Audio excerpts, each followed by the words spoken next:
The quiet theft of your energy. Have you ever felt it, the subtle drain that comes not from doing too much, but from being too available? Not the overt kind, where someone yells or demands. I mean the quiet, almost invisible energy theft that slips in through texts, calls, obligations, and just checking in messages. It's the kind of exhaustion that lingers at the edge of your awareness, that tightens your chest when you pick up your phone, that fills your mind with endless loops of worry and obligation before you even realize it. Most of the time, we don't even notice it. We assume it's life. We assume it's normal. But it's not. People are literally stealing your life force, and it's happening in plain sight. Life force, or energy, is finite. Every moment you spend reacting, explaining, justifying, soothing, or performing costs you something. And when that cost accumulates, it shows up as burnout, irritability, fatigue, and a constant low hum of tension in your body.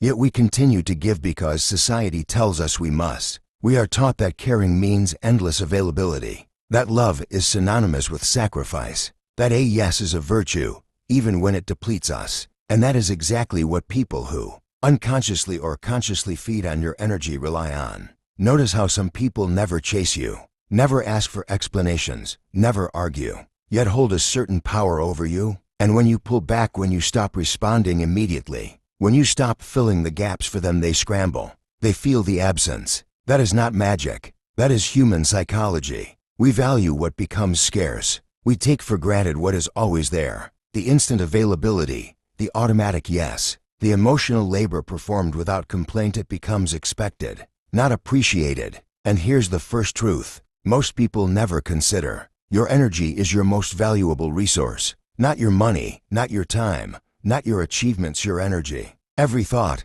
every reaction, every emotional expenditure is like a currency you are constantly spending. Some people will always treat it as infinite. They will spend it, drain it, and expect you to refill endlessly. That is the subtle theft, and it's invisible because it hides behind kindness, loyalty, and care. You think you are helping. You think you are being compassionate. But what's really happening is that your availability has become the foundation on which others build their emotional stability. Your energy is being harvested, and you didn't even realize you were the source. Think about it. How often do you feel exhausted after conversations that should have been light, after group chats that feel like a responsibility, after agreeing to plans you didn't really want to attend? The fatigue isn't just physical, it's energetic. Every time you give your attention, your emotional response, your validation, someone is consuming your life force. They might not even know they are doing it. They may genuinely love you, care for you,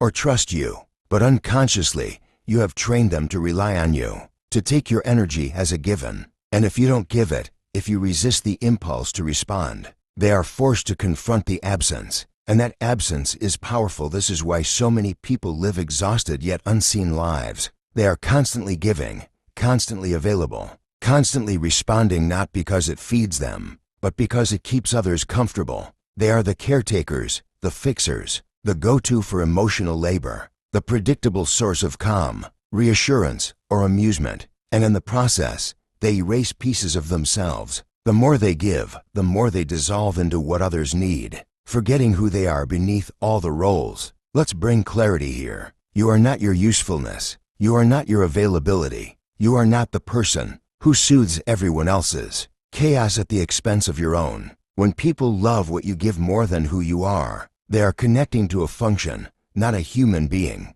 And the longer you let this continue, the more you reinforce the pattern. You are being drained slowly, moment by moment, in ways that feel natural, even righteous. You convince yourself that your sacrifices are noble. You justify every yes, every check-in, every reassurance. But the truth is, overgiving without conscious choice is a quiet form of self-erasure. Now, imagine this scenario. You stop responding instantly. You say no when something doesn't align with your energy. You take a night for yourself without explanation. Suddenly, the dynamics change. People notice your absence. Those who depended on your emotional labor feel it. The energy you were giving freely becomes something they now have to earn. And in that moment, something shifts, not in them, but in you. You remember that your energy is yours to protect, that your life force is not a resource to be exploited, that your presence is a gift, not an obligation. This is the first step toward reclaiming your sovereignty.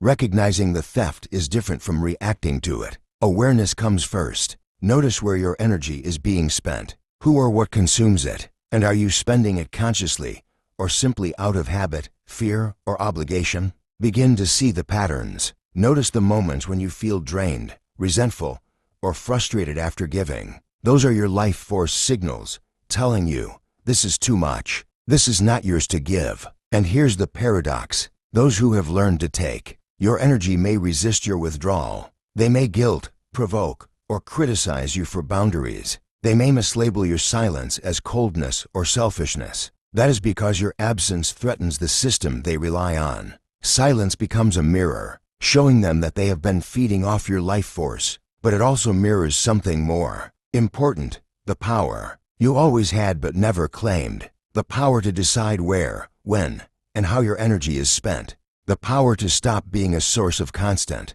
availability and start being fully present for yourself. The quiet theft of energy is subtle, insidious, and often invisible, but it is also reversible. Awareness is the key. Understanding that your energy is finite and sacred is the first step. Recognizing when you are giving unconsciously, performing, or overextending is the second, and beginning to reclaim it through silence, through selective engagement, through conscious boundaries is the third. Because here is the truth most people will never tell you. No one can take what you refuse to give. Not your attention, not your emotional labor, not your presence. Your life force belongs to you. And when you finally see this, you stop being a passive participant in your own exhaustion. You stop being a source of unlimited supply for everyone else's chaos. You stop giving your energy to people, conversations, and obligations that drain rather than nourish you. The theft of energy is real, but so is your power to reclaim it.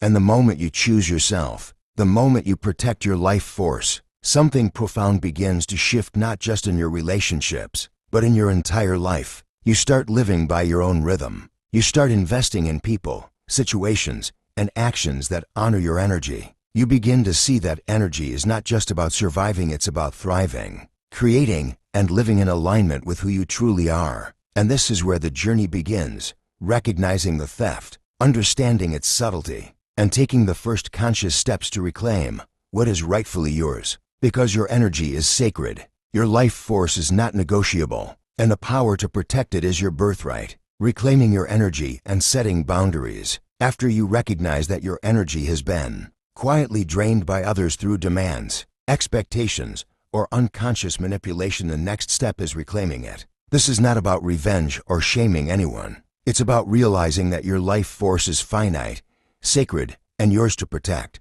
Every conversation you engage in, every reaction you offer, every effort you expend is a transaction. For too long, many people have been spending this energy unconsciously, leaving themselves depleted and exhausted. Awareness is the first act of sovereignty, noticing where your energy is being siphoned, and deciding that it is time to reclaim it. One of the most underestimated powers in relationships, work, and social interactions is strategic withdrawal. Pulling back does not equal abandonment. It does not mean you are being cruel or uncaring. Instead, it is an act of preservation. Imagine your energy as a reservoir. Constantly giving without replenishing leaves it empty. But when you pause, say no, or withhold some of your availability, you begin to shift the dynamic. People who depended on your constant presence notice the absence, and suddenly your energy is no longer assumed, it is valued and earned. Boundaries are the practical tool of energy reclamation. They are not walls meant to isolate you, but statements of self-respect. Boundaries declare, this is mine. One, choose how, when, and to whom I give it. And yes, setting boundaries often triggers discomfort both in you and in others. Those accustomed to your constant giving may feel resistance, frustration, or even resentment. That friction is the indicator of change. The energy is no longer freely available. And that is exactly the point. True growth, sovereignty, and empowerment always come with some tension. Start small. Observe where you automatically respond without considering the impact on your energy. Do you answer messages immediately? Attend events you don't want to? Offer reassurance before it is requested? These automatic yeses are subtle drains. Begin introducing pauses. Respond later. Say I need time to think, or simply decline when needed. These actions might feel uncomfortable at first, but they are critical steps in protecting your life force. Expect emotional resistance. Pulling back triggers guilt, fear, or anxiety. This is the echo of old conditioning, the belief that your worth depends on your availability and usefulness. These feelings are not evidence of wrongdoing. They are evidence of evolution. They mark the moment you are transitioning from external validation to internal sovereignty, from being defined by others' expectations to being anchored in your own sense of value. Another crucial tool in this process is disciplined attention. Not all conversations, arguments, or emotional demands deserve your investment. Reactivity is the fastest way to lose energy. Silence, neutrality, and deliberate response are far more powerful than constant reaction. When someone attempts to provoke you, resisting the urge to respond immediately is a demonstration of mastery. You conserve your energy, maintain clarity, and protect yourself from being manipulated. Energy theft thrives on predictability. People learn your patterns, anticipate your reactions, and exploit your habitual responses. When you break the pattern through selective engagement, delayed responses, or strategic silence, you destabilize the dynamic. Withholding your energy is not punishment. It is recalibration. It signals that your energy is no longer freely available, and that your presence cannot be taken for granted. Reclaiming your energy also requires releasing attachment to outcomes.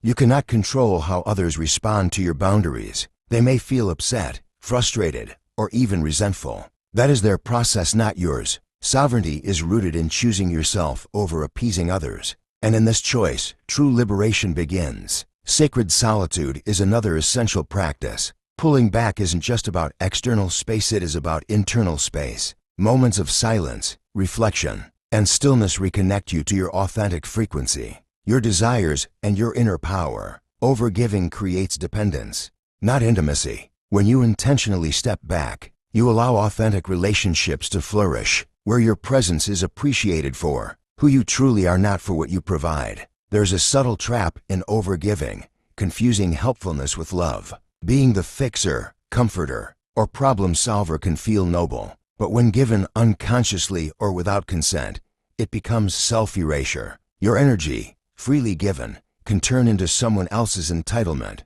Recognizing this enables you to practice self-care and boundaries. When you do, relationships shift. People begin engaging with your whole, sovereign self, not the version trained to meet their needs. Intentionality is key. Before saying yes, ask, am I choosing this? Or am I reacting from fear, obligation, or habit? Energy is wasted when choices are reactive. Conscious engagement rewires your nervous system to honor your own presence. Over time, this alignment attracts people and opportunities that resonate with your frequency and repel those that drain or manipulate. Energy has a subtle vibrational signature. Overextending dilutes it. Boundaries stabilize it. When your energy is aligned, your presence becomes magnetic. People may resist this initially, but your clarity cannot be negotiated. The right connections, experiences, and opportunities will naturally flow toward you, while draining patterns fall away. Finally, reclaiming your energy is an ongoing practice. Old habits, cultural expectations, and relational pressures will challenge you. Conscious discipline, pausing before reacting, feeling discomfort, and responding with intention is what strengthens your sovereignty. Every deliberate choice conserves energy, reinforces your boundaries, and builds your identity beyond projection, expectation, or obligation. In short, reclaiming your energy is about noticing where it has been unconsciously spent, withdrawing intentionally, without guilt, setting clear boundaries that honor your life force, practicing selective engagement and discipline, releasing attachment to others' reactions, reconnecting with your authentic self through stillness, making conscious, intentional choices aligned with your energy. Through this process, you stop being a participant in someone else's narrative. You reclaim autonomy, clarity, and inner peace, and as a result, the relationships, experiences, and work that truly matter gravitate toward you, while those that drain, manipulate, or take your energy for granted naturally fall away. The moment you embrace this conscious sovereignty, you are no longer a victim of energy theft. You are the custodian of your life force, moving through the world intentionally, giving only when you choose to, and protecting your energy like the precious resource it is. This is real power, quiet, unshakable, and undeniable. Protecting your energy in daily life. Reclaiming your energy is the first victory, but maintaining it, that is the true art. The world is full of demands, subtle manipulations, and hidden expectations that can slowly chip away at your life force. If you're not vigilant, the key is to cultivate daily practices and conscious habits that act as shields, filters, and anchors for your energy. These practices transform protection into a lifestyle, not just an occasional defense. The power of no. The single most powerful tool in protecting your energy is the word no. It doesn't need to be loud, angry, or defensive. It can be soft, firm, and clear. Every time you say yes to something misaligned, you are saying no to yourself. Boundaries begin with this recognition. Practice using no without apology. No, I don't have the energy for that right now. No, that doesn't feel right for me. No, I choose not to engage. Each no is a statement of sovereignty, a declaration that your energy is not up for negotiation. Pause before you engage. Most energy theft happens in a split-second and impulsive reaction. A quick reply, a knee-jerk agreement. Protecting yourself means slowing down. Before responding to a request, a message, or an emotional trigger, pause, ask, does this deserve my energy? Am I reacting out of habit, fear, or guilt? Is this aligned with my priorities and well-being? That small gap between stimulus and response is where your power lives. Selective attention. Your attention is energy. Where you place it shapes your reality. Stop scattering it across trivial conversations, toxic news cycles, and endless digital distractions. Instead, treat your attention like sacred currency. Spend it wisely on meaningful conversations, nourishing relationships, creative pursuits, and self-reflection. Withhold it from negativity, gossip, and manipulative dynamics. Silence and disengagement are sometimes the most powerful responses you can offer. Emotional detachment. Not every storm requires you to stand in the rain. People will try to pull you into their chaos, arguments, drama, endless venting. Protect yourself by practicing emotional detachment. This doesn't mean you stop caring. It means you recognize what is yours and what is theirs. You can listen with compassion without absorbing their energy. Repeat silently, this is not mine to carry. Energetic rituals. Practical, physical rituals help reinforce energetic protection. Examples include morning grounding. Before interacting with anyone, sit in silence, breathe deeply, and set an intention for your energy. Closing rituals. At the end of the day, visualize releasing all energies that are not yours. Protective visualization. Imagine a shield of light around you before entering draining environments. These small rituals act as energetic hygiene, clearing what doesn't belong and strengthening your field. Guard your solitude. Solitude is not loneliness. It is recalibration. In solitude, you reconnect with yourself, recharge, and reclaim scattered energy. Make time daily, even if only a few minutes, to be still, away from noise and expectations. This space is where you remember who you are beyond roles, demands, and projections. Without solitude, your energy becomes diluted in the noise of others. Stop explaining yourself. A subtle but powerful energy leak is over-explaining. Many people feel compelled to justify their choices, boundaries, or silence. Every explanation is a thread of energy given away. Protect yourself by being brief, clear, and unapologetic. I can't attend. That doesn't work for me. I'm unavailable. You don't owe lengthy reasoning to anyone who doesn't honor your boundaries. Silence itself is sometimes the strongest response. Discernment in relationships. Not everyone deserves access to you.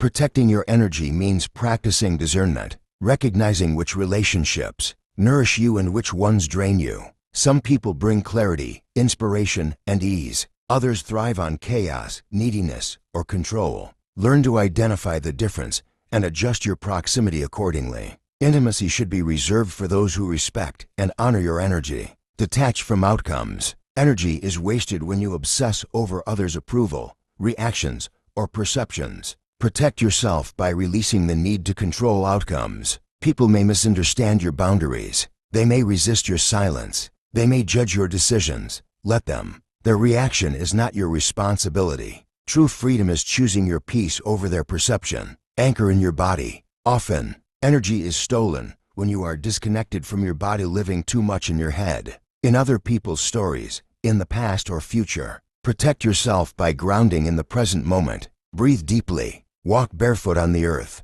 Stretch, move, and feel your body's weight. The more rooted you are in your body, the harder it is for external forces to unbalance you. The shift that happens when you consistently practice these habits, a profound shift occurs. You stop being reactive and start being intentional. You stop being accessible to everyone and start being available only to those who value your presence. You stop scattering energy and start channeling it into what truly matters. Some people will resist your new boundaries. They may call you distant, selfish, or unkind, but that is simply their discomfort speaking. In truth, you are not becoming cold, you are becoming clear. You are no longer leaking your energy unconsciously. You are living with sovereignty. And here is the deeper truth. The more you protect your energy, the more powerful, creative, and magnetic you become. Your focus sharpens. Your inner peace deepens. You start to attract opportunities, relationships, and experiences aligned with your frequency. Instead of surviving on scraps of vitality, you thrive from a well of clarity. In essence, protecting your energy daily means saying no without guilt, pausing before engaging, withholding attention from the unworthy, detaching emotionally from others' cows, honoring solitude and ritual, refusing to over-explain, practicing discernment in relationships, releasing attachment to outcomes, grounding in your body and presence. When these practices become second nature, you transform. No longer a passive participant in energy theft. You become a conscious guardian of your life force. Your energy, once scattered and stolen, now becomes focused, potent, and magnetic. And this is the paradox. The more you protect your energy, the more you have to give authentically, intentionally, and powerfully. Because true giving comes not from depletion, but from overflow.